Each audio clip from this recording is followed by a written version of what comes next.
संभालता है, कोई विचार ना उठे। गुरु महाराज जी आपके सिवा कोई विचार क्यों उठेगा, क्यों उठ रहा है? रो रो कर कहेगा। कहते हैं आठों पहर मेरा ध्यान करे। गीता में लिखा है आठों पहर। 4 दिन के होते हैं, 4 रात्रि के होते हैं। जब हमारा निरंतर ऐसे इतने मास तक ध्यान बढ़ता चला जाता है, उसके बाद हमें कुछ अनुभूतियां या दर्शन कह लो या अंदर की अनुभूतियां तब प्राप्त होती है। इतना सरल नहीं है इनको पाना कि आप 4 दिन बैठ गए, 4 दिन तो मन लगा ते थल्ले तो लथा ते विसर गई कथा, बाहर निकले तो बिल्कुल दूर हो गई। अभी यहीं बैठे बातों की आवाजें आती हैं, तो बाहर निकलने के बाद तो क्या स्थिति होगी ये तो परमात्मा ही जाने। हमने हर रोज, जैसे अभी महात्मा जी बता रहे थे कि होमवर्क हर रोज का करना है, फिर हमारी कहीं ना कहीं या तो कर्म हो जाते हैं या कहीं ना कहीं कोई कमी आ जाती है, जब हम प्रभु को छोड़कर शोहरत में दौड़ना शुरू करते हैं। उसको किसी वस्तु की लालसा नहीं, मिलता सब कुछ है। महाराज जी कहने से हमेशा साधु कहने से पैसे की जरूरत नहीं। मैं क्या कहते आ गए ने इन्ने पैसे लोग मत्था टेक के चले जाते ने, आंदे तो ना बोलने, फिर कहने पैसे की जरूरत नहीं, पैसे की जरूरत नहीं। अब इस स्थिति पर हम पहुंचे हैं, तब पता चलता है कि वो पहुंच गए तो सेवा में अपने आप लग गए। उसने मंगवाए, उसने लगा दिए। हमें तो जरूरत नहीं है ना, हम तो इससे न्यारे बैठे हैं ना। हमें चाहत भी नहीं कि ये मिले, ये काम हो इसकी भी चाहत नहीं। उनको मालूम है कौन सा काम होना। मैंने तो शिविर का भी संकल्प नहीं उठाया, माता साहब ने उठाया। और फिर मैं मन में सोचने लगी, इन्होंने उठा तो लिया, तो हो तो मेहनत से रहा है, कैसे होगा क्या होगा, 1-2 बार आया मन में। और जब वे अपने आप सारी बातें संपूर्ण करते गए, तब विश्वास आया कि जैसे हम कोई भी शुभ संकल्प लेते हैं तो उसकी प्रकृति सहायता करती है, अपने आप वह प्रकृति सहायता करती जाती है। तो वही बात है स्वामी जी वाली कि हमें इन चीजों की चाहत न रहे। ये ठीक हो जाए, ये मिल जाए, ये धुर दरगाह से ये सब सामान पहले निश्चित है, हम पुण्य डाल रहे हैं। कर काहे की चिंता, काहे का प्रलोभन, जो भी होना होगा वो भी हो जाएगा। नहीं होना तो हम कितना भी जोर लगा लें तो भी नहीं होगा, उसके पीछे परेशान भी नहीं होगा। इसलिए श्री राम का जन्म कब हुआ, भीमनी को पहले ही बता दिया कि अभी दशरथ का विवाह होगा, फिर क्या ये पहली पत्नी आएगी, फिर भी बच्चा नहीं होगा, दूसरी पत्नी आएगी, फिर तीसरी पत्नी आएगी, फिर राम जी का जन्म होगा, फिर 16 वर्ष के होंगे, फिर उनको वनवास होगा, फिर लास्ट के वर्ष में वो अपनी पत्नी को ढूंढते हुए यहाँ आएंगे। और कितना बड़ा समय वो वृद्ध हो गई, प्रारंभ से पूजा करते करते और अंत तक वृद्ध हो गई। और ऐसे ही उसका क्या लिखा है, हमारा भी ये लिखा जा चुका है, उसको हम बदल ही नहीं सकते, बेहद चिंता करते रहते हैं। हम पाठ पढ़ाएं, यदि हमारे में कोई कमी है तो पाठ पढ़ने से अपने आप दूर होती चली जाएगी। विश्वास पक्का रखो कि यहाँ कर्म सिद्धांत कभी भी प्रभु का अन्यायकारी नहीं है, न्यायकारी है। जो हम कर्म किए हैं या कर रहे हैं या करेंगे आगे सोचते भी हैं, तो वो भी कर्म बन गया, उसका भी भुगतान देना पड़ेगा, चाहे क्रिया रूप में नहीं आए। सोच तो प्रबल हो गई ना, ये सोच सब छोड़कर एक सोच पैदा कर लो, वो हो प्रभु आपको पाना है, बस, और कोई सोच नहीं है।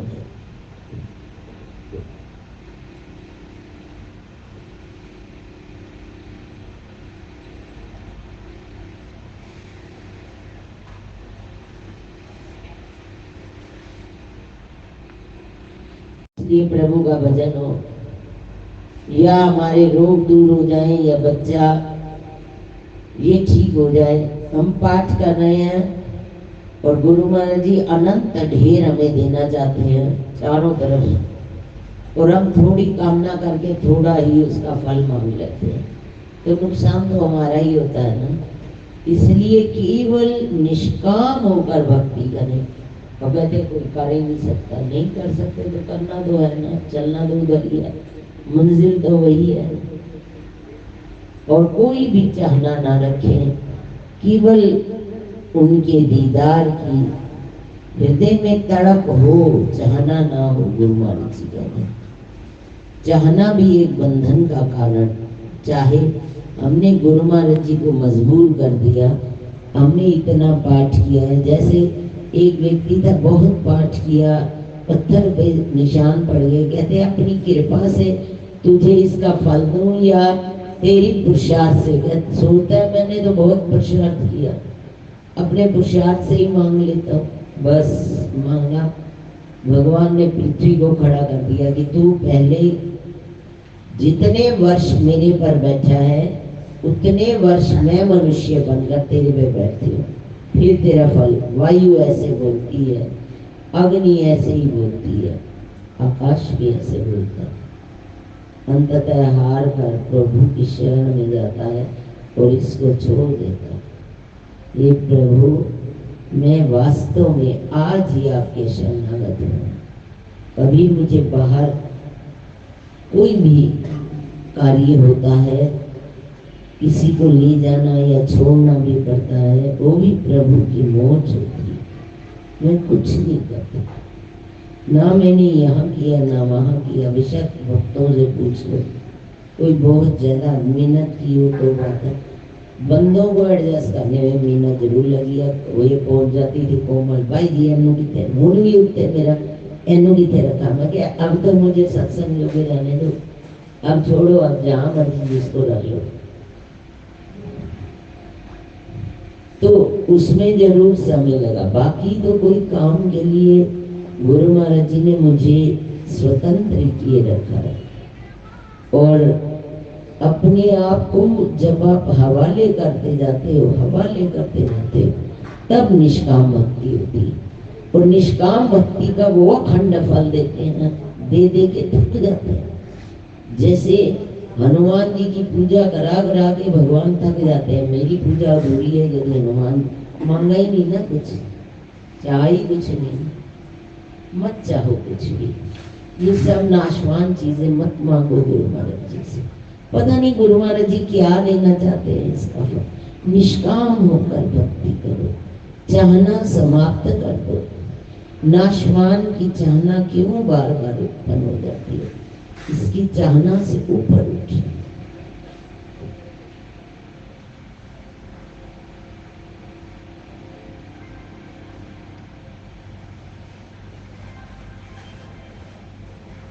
ना मांगे तो किससे मांगे?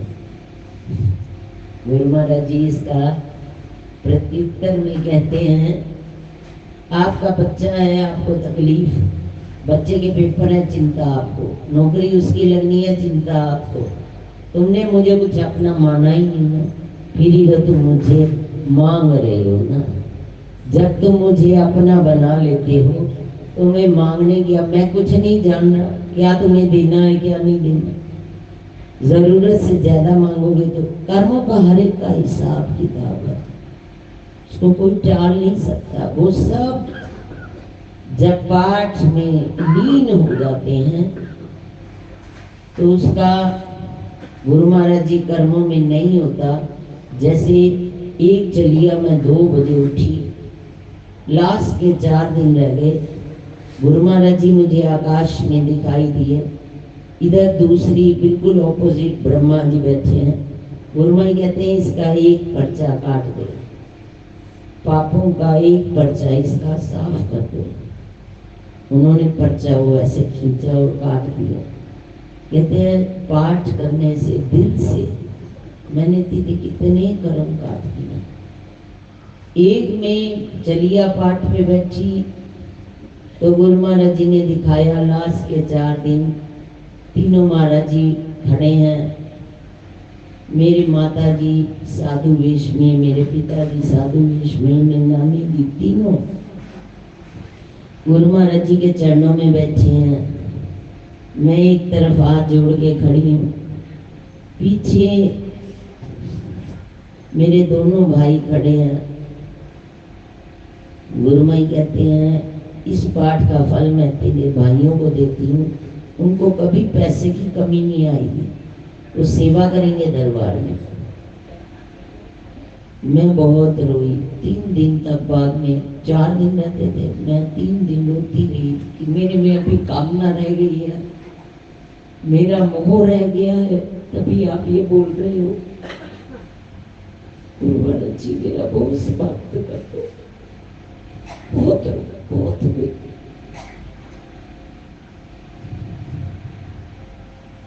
तब तीसरे दिन गुरु महाराज जी ने कहा तेरे कारण नहीं कहा, तेरे मोह के कारण नहीं कहा, यदि वो ठीक नहीं होते तो तेरा ध्यान पीछे जाएगा, वो ठीक रहेंगे तेरा ध्यान सिर्फ मेरे चरणों में लगा रहेगा, इसलिए मैंने ये आशीर्वाद दिया। गुरु महाराज जी सब जानते हैं, हमें मांगने की आवश्यकता नहीं है, वो इतना कुछ हमें देना चाहते हैं। हम छोटी चीजों में ही समाप्त, जैसे एक बच्चा था टॉफी वो दे रहा था, हाथ से उठा ले, उसने नहीं उठाई, बहुत बार कहा, उसने आखिर मुट्ठी भर के उसको दे दी, उसने दोनों हाथों में ले ली। बच्चे को रास्ते में माँ पूछती है कि तुम इतनी बार कहा, तूने क्यों नहीं उठाई?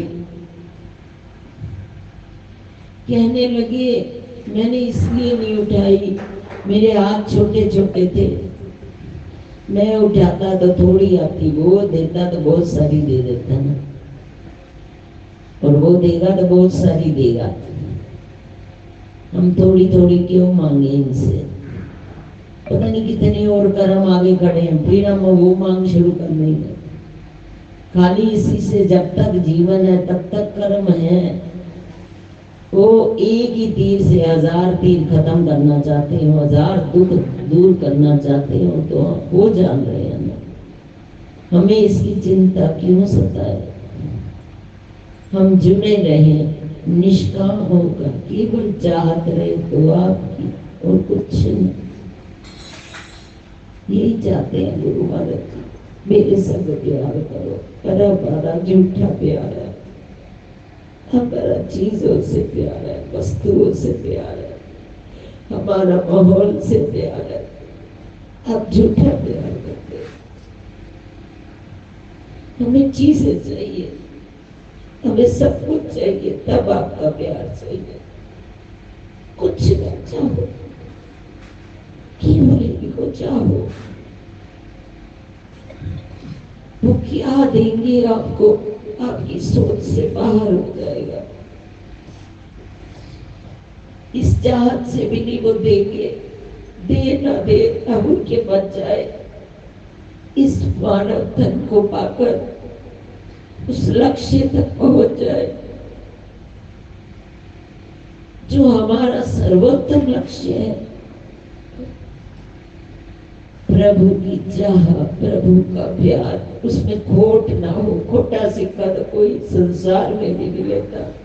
वो कैसे खोटे सिक्के को हमें स्वीकार कर लेंगे, ऊपर से चाहे कुछ ही कहते रहे। उसका बनना है तो खोट हटाकर शुद्ध मन से उनका बने, कोई चाह ना रह जाए, छोड़ दे सब चाहते और बन जाएंगे। फिर देखो उनके नजारे क्या क्या दिखाएंगे। आप रोगे, अब दुखों के कारण रोते हो, फिर रोगे इनके नजारों के कारण। वो सब कुछ दिखाने को तैयार बैठे हैं। छोड़ दे, छोड़ दे। ऐसे ही थोड़ा गीता में समर्पण लिखा है, पूरी किताब ही समर्पण है। महाराज जी हमेशा स्वामी जी कहते थे या मेरा बन जा या तू अपना बना ला, या मेरे हवाले हो जा। हर समय स्वामी जी के सत्संग में यही रहता था। हम हो ही नहीं रहे, वाणी से हो रहे हैं, अंदर से नहीं हो रहे। अंदर से चाहते हैं, इन सब चाहतों को समाप्त करके उनके बन जाए।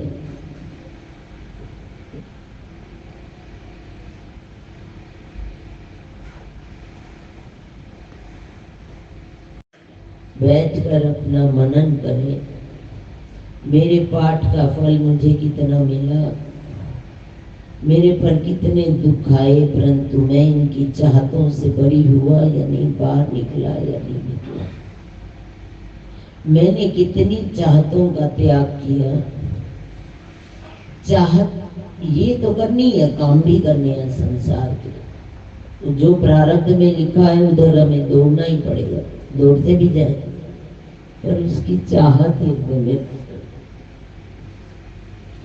उसका परिणाम ठीक मिल रहा है बुरा मिल रहा है, सब कुछ समर्पित करते जाए। चाहत ना हो, हमने काम किया। जब हमने काम ही नहीं किया, उसी ने किया सब कुछ। वो जो दे रहा है उपयुक्त है, नहीं दे रहा तो भी उपयुक्त। हर रोज अपना मनन करें।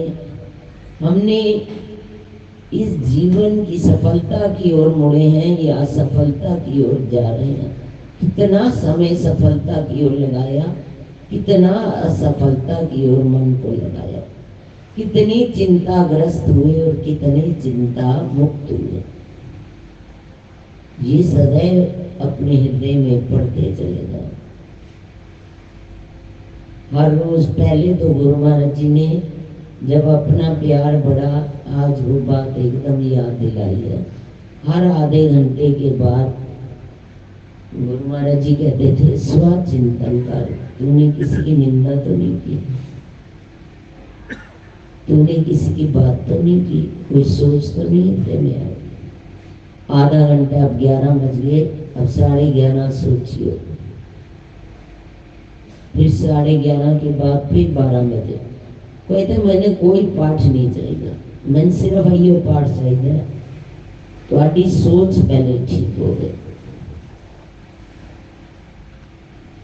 फिर गुरु महाराज जी ने 1 साल के बाद फिर आधा घंटा मेरे से फिर परीक्षा लेनी शुरू की।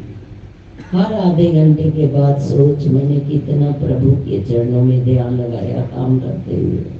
पहले ध्यान ही नहीं लग सकता, सोच है तो ध्यान नहीं। पहले तो गंदगी को बाहर निकालना है। अंदर गंदगी बड़ी भरी पड़ी है, ऊपर से डाल रहे हैं दूध, कहाँ से आ जाएगा दूध इतना स्वच्छ। पहले गंदगी को साफ करना। गुरु महाराज जी कहते हैं पहले गंदगी को साफ करो। कोई सोच, उनके अतिरिक्त कोई सोच ही ना होना, होती क्यों है सोच? पहले गुरु महाराज ने मुझे कहा कोई सोच ना हो, तेरी मेरी बस सोचो। मैं कितने दिन रोती रही, एन जीवांगे कि मैं कोई सोच तो आ जाती है, एन तो कहते कोई भी सोच ना हो। धीरे धीरे धीरे, क्योंकि जो वो वाणी निकालते हैं मेरे कहने से नहीं, वो वाणी निकालते हैं, तो उस योग्य बनाने में वो सहायता भी करते हैं। धीरे धीरे उस रूप में स्वतः लिया, पता भी नहीं चलता, बस सोच रहे तो उन्हीं की।